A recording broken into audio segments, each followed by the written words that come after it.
Hi, I'm Dr. George Yancey. Let's share some paradigms.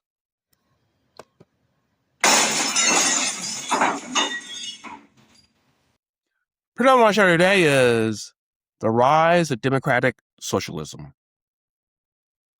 One of the big stories in this political season today, before the midterms, is the success of democratic socialism. Once basically a third party that is out there and siphons off a few votes and things of this nature, they have become a force in the Democratic Party. I need not tell you about the wins in New York, in Michigan, other places where Democrat socialists have come into the Democratic Party and won primaries, and some of those primaries are in seats that the Democrats are sure to win. Come next year, we will have Democrat socialists in Congress. Now, they'll be called Democrats. The Democrat socialists did a smart thing. They came in the Democrat Party, won primaries, and they will have some degree of power. And I believe their power will be disproportionate to their numbers in Congress, because they're going to influence the positions of the Democrat Party. I know there's some Democrats who are pushing back and are saying we don't want to go this direction, and that's fine. And there'll be an argument in the Democrat Party as to how much power they will have, but they will have power in the Democrat Party. So we should talk about this. What is the rise of Democrat socialism? What does it mean? Well, there is some evidence the rise of Democrat socialism is tied to white progressives. There's some data that shows that white progressives make a highly disproportionate percentage of their party. I've seen some estimates over 90%. So one of the reasons why the Democrat socialists have gotten my attention is because of my continuing research interests in white progressives. And in some ways, I look at the Democrat socialists as what white progressives might do if they have power. Because one of the things the Democrat socialists argue is that we don't need to compromise. We don't need to moderate. We can go with our full agenda, what we really want, and get it out there. And in doing so, push for our dreams, for our ideals. So let's think about Democrat socialists as an expression of white progressive ideology, perhaps taken to its extreme, at least in the context of here in the United States. Okay, if you just enjoy this sort of analysis, this sort of perspective, like this video. Please consider liking this channel, subscribing to this channel. Stuff like this helps to get this sort of ideas, discussions out there. The agenda of Democratic Socialists is one of revolution, not reform. They want to have a revolution and tear down a lot of the structures in our society.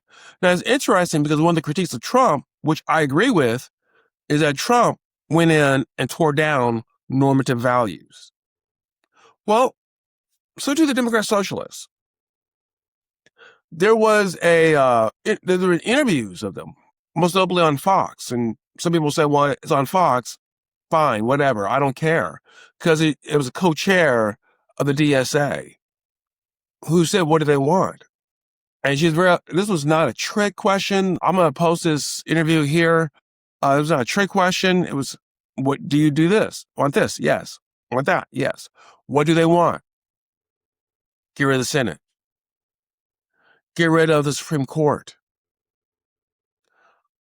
Public ownership of a lot of what today we own it through private ownership, a lot of businesses.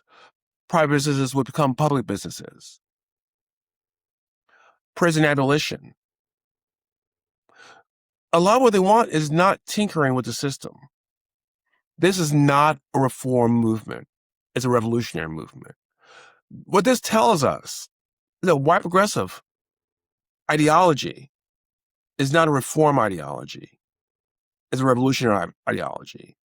It's an extreme dissatisfaction with the way things are today and wanting to overhaul what we have today. This is not to say that every single white person who thinks they're progressive has a sort of revolutionary agenda, but there is a movement among white progressives to push for these sort of actions. I don't think it's realistic that we're going to get rid of the Senate or get rid of the Supreme Court or even the presidency, as some of them talk about.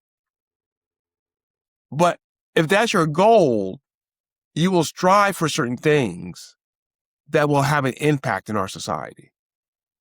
Now, whether you like that or not, whether you like what you're striving for or not, let's just understand that the ultimate goal is this revolution, and so you're going to tear down certain institutional structures in our society. That's going to be part of what Democratic Socialists want to do. There is a sense where they have a utopian vision. And if you understand Marx and Marx's writing, Marx has a utopian vision too. In Marx's utopian vision, it's bloody to get there. You're going to overthrow what he calls the bourgeoisie, what today we may call the elite or the top 1%. And some of that may be violent. I'm not arguing that Democratic Socialists want that sort of violence. There may be some who do. But I'm not going to make that argument because I'm not seeing the literature that they put out saying we want violence. But I do think they share the same utopian vision of Marx, of a lack, either no capitalism or very little capitalism, maybe on a very small scale, that the government structures would be a little bit more activistic. The sort of the safeguards we have to keep one power from being too powerful would kind of not be in place, getting rid of the Supreme Court, things of this nature. And life would be better for everyone in their view if we engage in this. I've often talked about identity politics, the problem of it.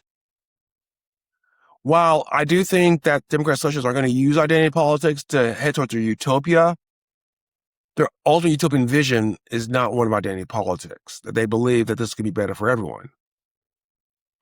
Whether it's true or not is something that you'll have to decide. But we have to understand that this is the vision of white progressives, of many white progressives, that they hope to achieve.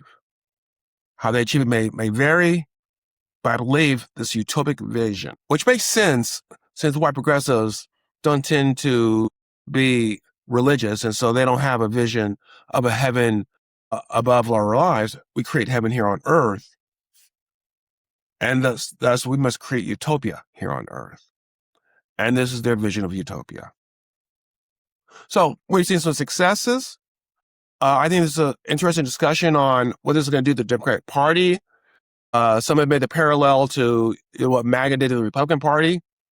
Maybe it will. Maybe they'll take over like Trump has taken over, and then we'll really see a Democratic Socialist Party. Right now, we have a Democrat Party with Democrat Socialists gaining in power. And this will be something for us to see. I'm sure if they gain more and more power, we'll see critiques from them, of them. I will offer critiques of them, I'm certain, like I do of MAGA. And at times I'll say, well, maybe I got this part right, or this is what they're reacting to, the need that they're reacting to. Anyways, it bears watching the Democrat Socialists, and to remember that this is really driven by white progressives, that this sort of movement, that's the power behind this movement. Well, I hope you enjoyed this discussion, and please come back. We can share some more paradigms.